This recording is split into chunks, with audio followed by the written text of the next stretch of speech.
A história da humanidade é contada através de suas construções. Monumentos de pedra e aço que gritam ao longo dos séculos sobre o poder, a ambição e a genialidade de seus criadores. Nós olhamos para as pirâmides e nos perguntamos: como eles fizeram isso? Olhamos para nossos arranha-céus e celebramos nossa própria mestria sobre a física e a engenharia. Mas, e se as construções mais impressionantes, as mais logisticamente complexas e as mais profeticamente significativas da história não fossem ideia do homem? Escondido nas páginas da Bíblia, encontramos um arquiteto silencioso, um designer divino que entregou plantas baixas detalhadas para projetos que, para sua época, eram simplesmente impossíveis. Projetos que, quando analisados hoje, não apenas desafiam a nossa compreensão da tecnologia antiga, mas contêm uma sabedoria de engenharia que continua a deixar cientistas e arquitetos modernos sem palavras.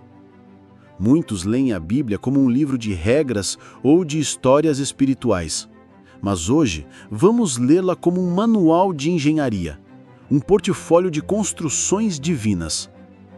O que aconteceria se a Arca de Noé, frequentemente descartada como um mito infantil, possuísse proporções de estabilidade naval que só foram redescobertas milênios depois? E se o Templo de Salomão, construído sem o som de martelos, empregasse técnicas de construção que ainda hoje nos intrigam? E a Torre de Babel? Não apenas um símbolo de orgulho, mas talvez um feito tecnológico que provocou uma intervenção divina direta? Fique comigo nesta investigação arquitetônica, porque vamos colocar 3 das maiores construções bíblicas sob o microscópio da ciência e da lógica. Vamos analisar as plantas, explorar as evidências e descobrir os segredos de engenharia que provam que seu designer não era deste mundo. E no final, a maior de todas as construções, uma cidade celestial, descrita com detalhes de engenharia tão precisos que aponta para o nosso destino final. Prepare-se para conhecer o Deus Arquiteto.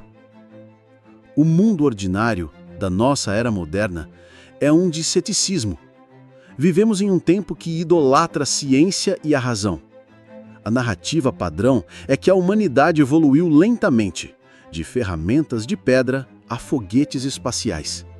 Nesse cenário, as histórias bíblicas de construções grandiosas e intervenção divina são frequentemente tratadas como fábulas. O cientista olha para a história da Arca e diz: logisticamente impossível. O historiador olha para o Templo de Salomão e diz: os relatos são exagerados. O arqueólogo olha para a Torre de Babel e diz: não há evidências concretas. O ponto de partida para muitas pessoas é a dúvida. A crença de que nossos antecedentes eram primitivos e incapazes de tais feitos e que a ideia de um design divino é uma muleta para a ignorância. É a mesma atitude que Tomé teve após a ressurreição. Seus amigos lhe disseram: vimos o Senhor. Mas a resposta dele foi baseada em um ceticismo materialista.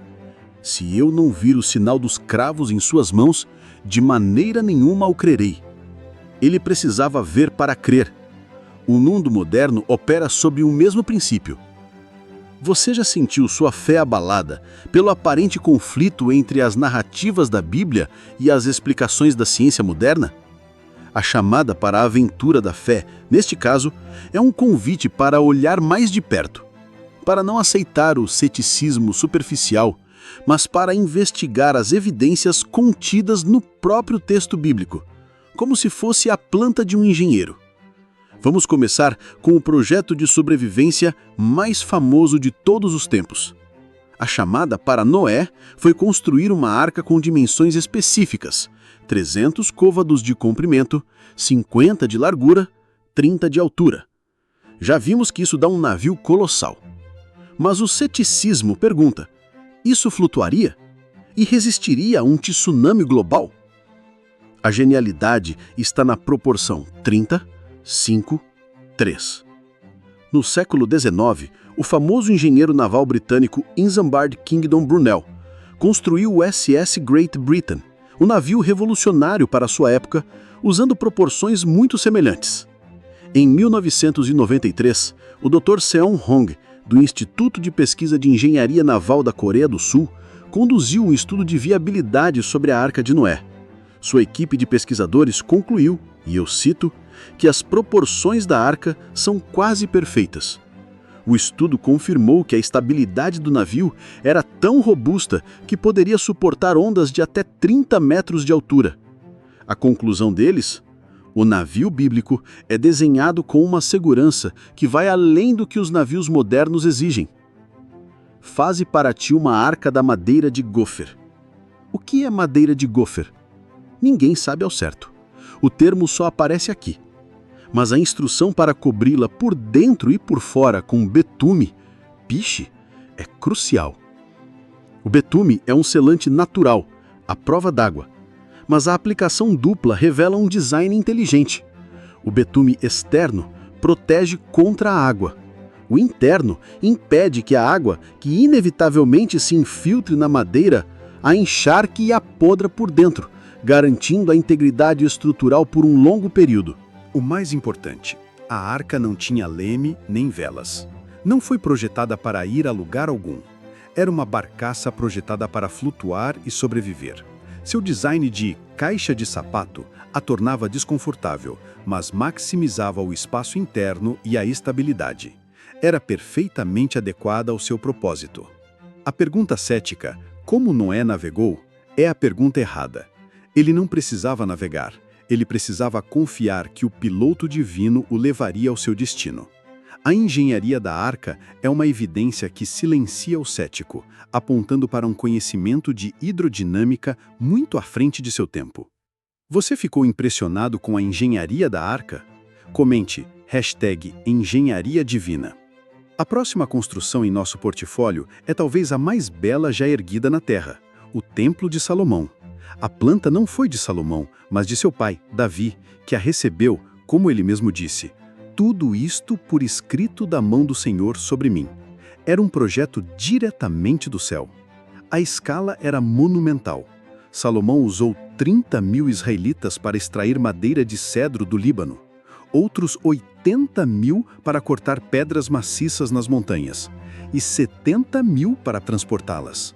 As pedras eram enormes, algumas pesando várias toneladas. Elas eram totalmente acabadas e entalhadas na pedreira. Aqui encontramos a primeira maravilha de engenharia. 1 Reis 6:7. E edificava-se a casa com pedras preparadas, como as traziam se edificava, de maneira que nem martelo, nem machado, nem nenhum outro instrumento de ferro se ouviu na casa quando a edificavam. Imagine isso. Um canteiro de obras do tamanho de um palácio, e o único som era o de pedras sendo assentadas. Isso exigia um nível de precisão de pré-fabricação que é difícil de alcançar até mesmo hoje. Cada pedra tinha que ser cortada com perfeição milimétrica na pedreira, a quilômetros de distância, para se encaixar exatamente em seu lugar no quebra-cabeça gigante. Um único erro em uma única pedra comprometeria toda a estrutura. Isso demonstra um conhecimento de geometria, planejamento e logística, que desafia nossa percepção da Idade do Bronze. O silêncio não era apenas por reverência, era a prova de uma precisão sobre-humana. Dentro do pátio do templo ficava o Mar de Bronze, um reservatório de água gigantesco de cerca de 4,5 metros de diâmetro, apoiado sobre 12 bois de bronze. Ele continha mais de 45.000 litros de água, pesando toneladas. Os sacerdotes o usavam para purificação. Manter essa estrutura cheia exigia um sistema hidráulico sofisticado. Arqueólogos descobriram em Jerusalém sistemas de aquedutos e sifões que datam de tempos antigos, mostrando um conhecimento avançado de engenharia hidráulica. O templo não era apenas uma obra de arte, era uma maravilha tecnológica. Nossa terceira construção não é um exemplo de obediência, mas de rebelião. Entretanto, sua engenharia pode ter sido igualmente impressionante. A Torre de Babel, Gênesis 11, e disseram: Eia, edifiquemo-nos nós uma cidade e uma torre cujo cume toque nos céus, e façamo-nos um nome. O texto nos dá uma pista tecnológica crucial, versículo 3.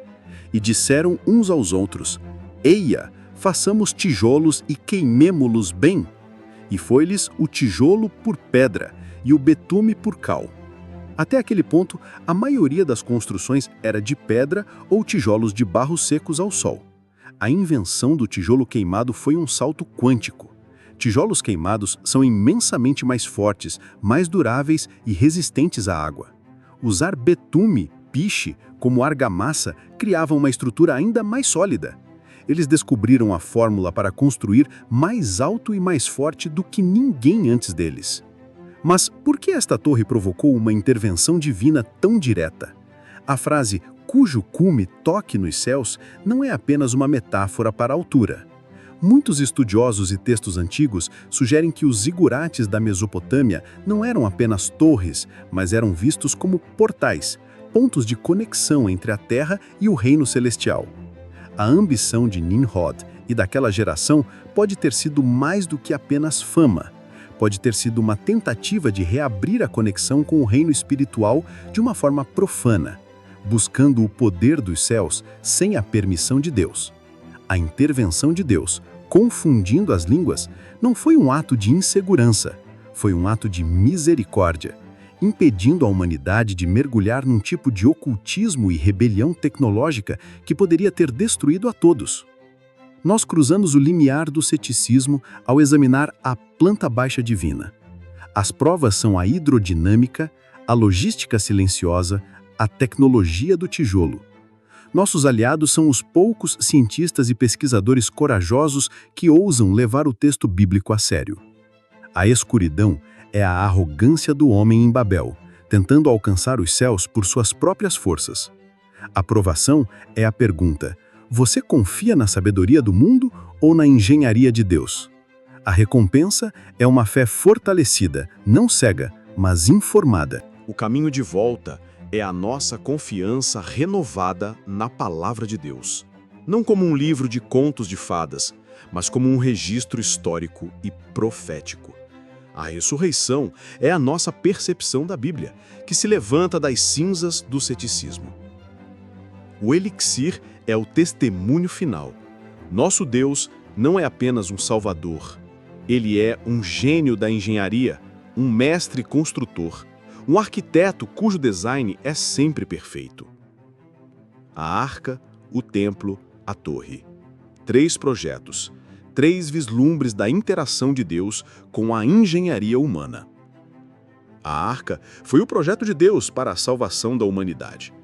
O templo foi o projeto de Deus para a habitação entre a humanidade.